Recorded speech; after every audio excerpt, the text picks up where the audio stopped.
ဖျားလောင်းတော်သည်ကစုံလပြည့်နေနနတ်တွင်သူ့ကြာတာလူဒန်းတော်နှုတ်ခနာစွမ်းကိုလက်ခံသည်နေရန်စာမစ်စီတို့ကြွတော်မူသည်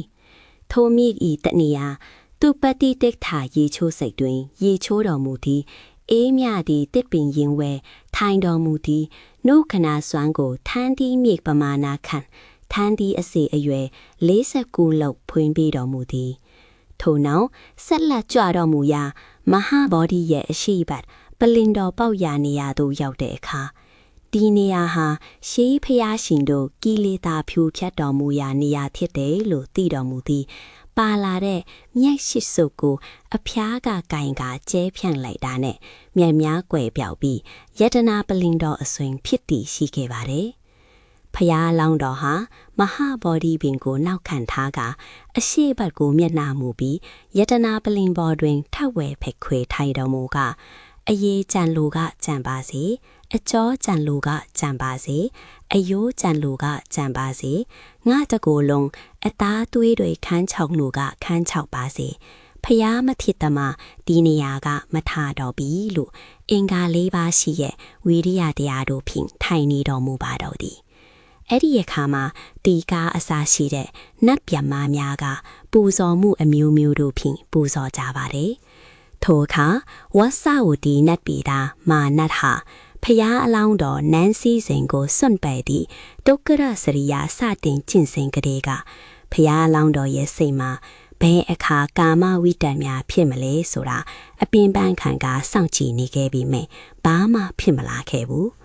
ဒီနေ့မှာတော့ဖျားအလောင်းတော်ဟာဘောဓိမန္တိုင်ကိုရောက်ခဲ့ပြီး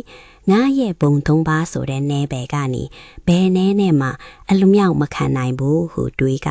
ဝဆဝိတ္တိနတ်ပြည်ကသူ့အခမ်းအရာနတ်သားများကိုခေါ်လာပြီးအမောင်တို့လက်နက်အမျိုးမျိုးယူပြီးဖျားအလောင်းတော်အားတိုက်ခိုက်ကြလို့ပြောခဲ့တယ်လို့သူကိုယ်တိုင်ကလည်းယူဇနာ150ရှိတဲ့ဂီရီမီခလာစင်ကိုစီးကလက်ယုံ1000ကိုဖန်ဆင်းပြီးလက်ယုံတစ်ခုမှာလက်နက်တစ်ဖြူဖြင့်ယူဆောင်လာခဲ့ပါတယ်